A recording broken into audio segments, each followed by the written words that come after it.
So I thought I should do a follow-up video here on this whole Gibson versus Jericho guitars thing that I did a video on here just earlier this week.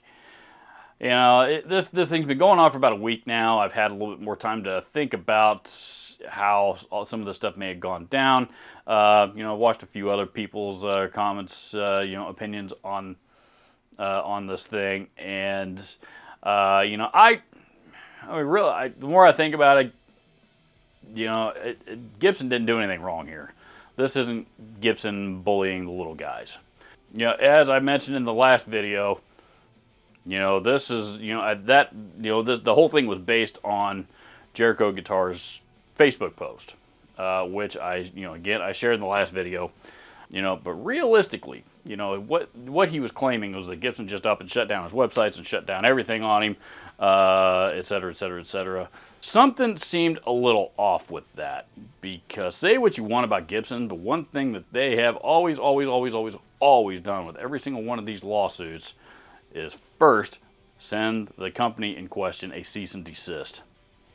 They've always done that. And, just as any other large corporation does.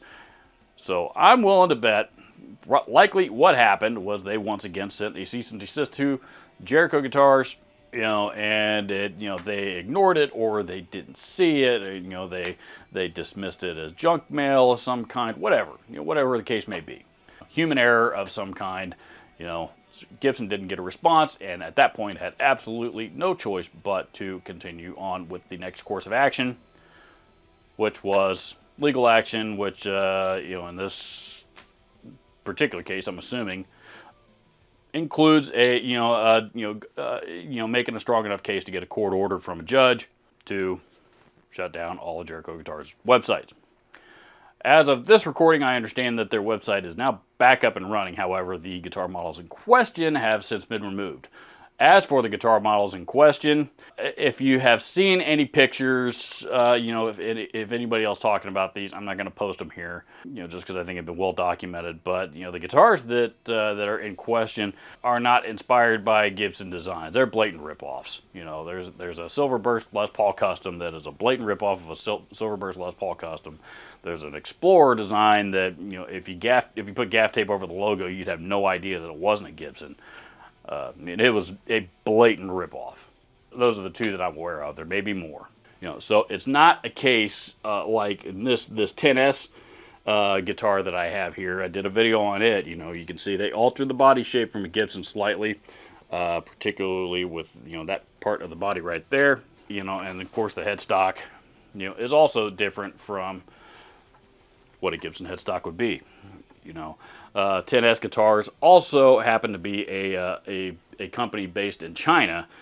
China does not have the same trademark and copyright laws that we have here in the U.S. So even if if Gibson did want to go after a slightly altered body shape, Chinese law or international law protects 10S Guitars from Gibson being able to take that course of action against them. Not saying it's right or wrong, just saying as that is the law as I understand it. So this Jericho Guitars thing isn't a case of the big corporation picking on the little guy. It isn't a case of slightly altered designs that are not not identical to Gibson's. And last but not least, it's also not a case of a company that's been doing this for years and Gibson didn't bother to do anything about protecting their intellectual property, as we just saw here recently with the Dean Guitars case. And if that case proved anything, it proved that entire argument is total bullshit and absolutely null and void, because the judge ruled in Gibson's favor on that one. Nobody was more shocked about that than I was. But that's what happened. So, taking all these things into consideration, while I have no ill will towards Jericho Guitars, and they make lots of other guitar models, by the way, that are not Gibson designs, not based on Gibson designs or anything, that appear to be pretty original. So, I'm not trying to throw shade on Jericho Guitars by any means, but in this particular case, Gibson did the right thing. They did what any other large corporation would do in the interest of protecting its intellectual property. And that's all they were trying to do, is protect their intellectual property. And there's nothing wrong with that.